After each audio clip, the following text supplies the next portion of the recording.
Welcome to this lecture series in real analysis. In this lecture, we'll discuss the concept of indefinite integration.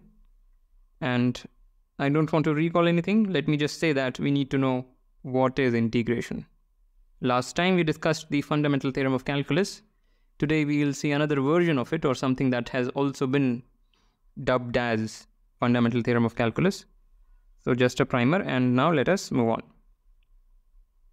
Some problems for practice. And now let us get started. So what is indefinite integration? Fix a function f, which is Riemann integrable.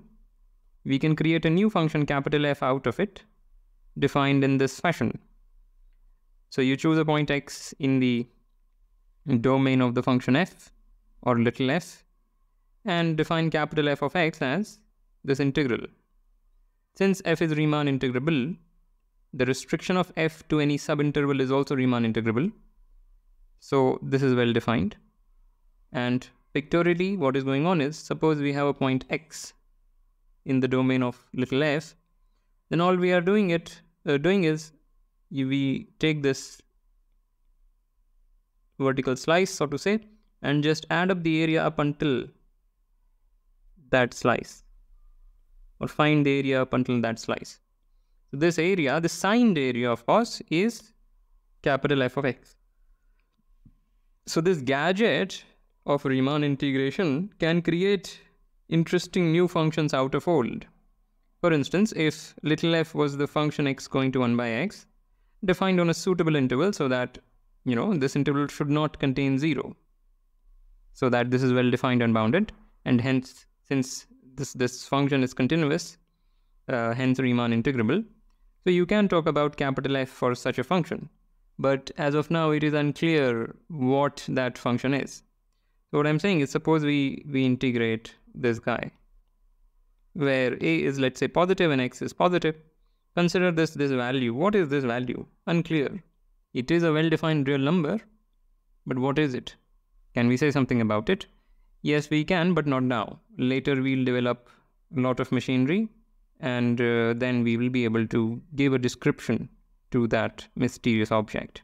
And it is one of the most important functions that we learn in our mathematical education. Alright, so that's indefinite integral. And now let us see one simple fact about them. So suppose we are given some bounded function. So some Riemann integrable function.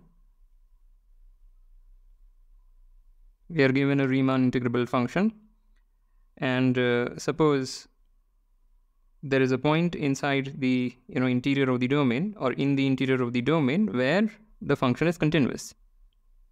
And you define capital F as in the previous slide. So capital F of x is, capital F is a function from a comma b to r, so the domain is the same. And how do we define it?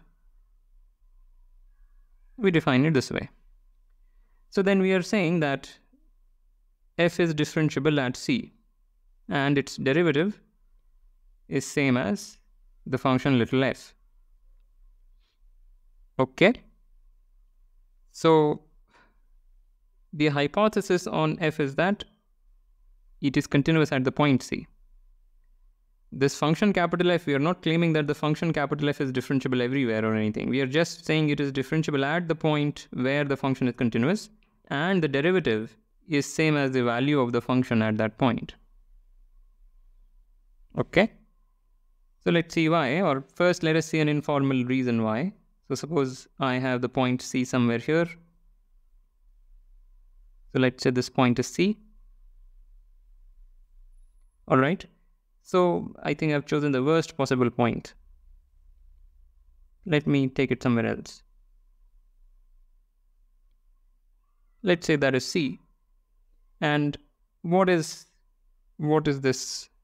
We are concerned with this limit, right? This is what we are concerned with. We want to show this limit exists and is equal to f of c, meaning little f of c. But what is it?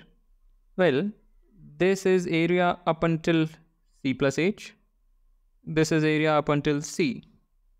So if let's say h is somewhere here, I mark it here.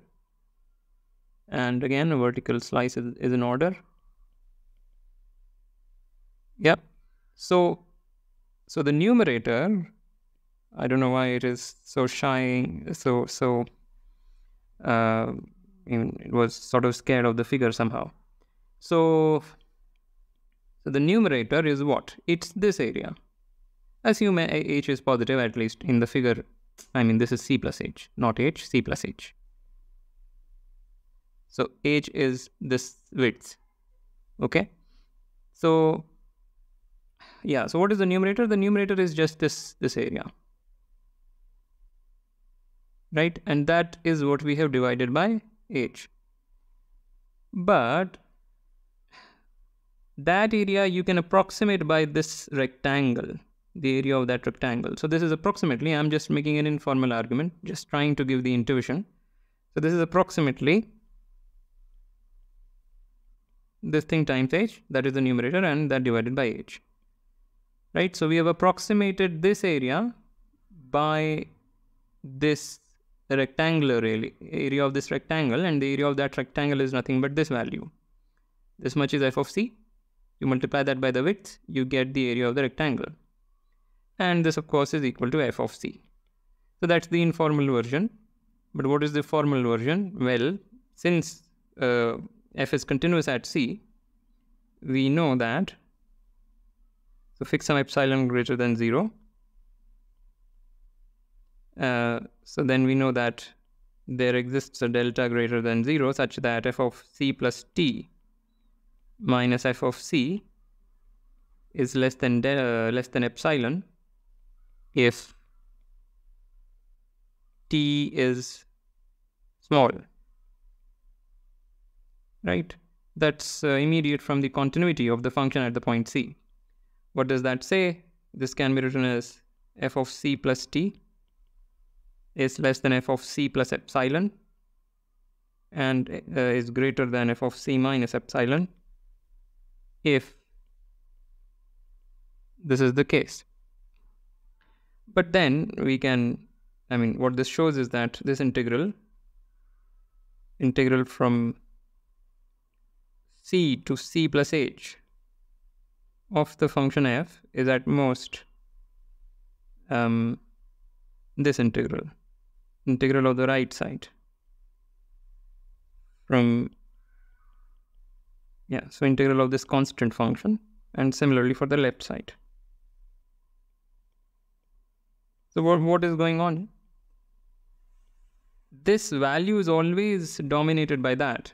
So if we integrate, so what are we doing? You can think of this as a new function which c is fixed. So this function you can think of as taking input starting with 0 and up until a suitable value, whatever, let's say b minus a or something.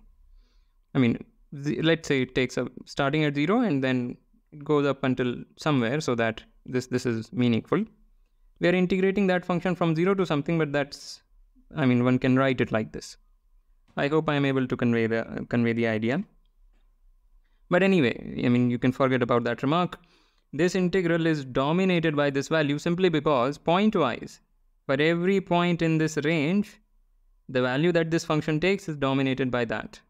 Provided, of course, mod h is less than delta. So this is true if mod h is less than delta.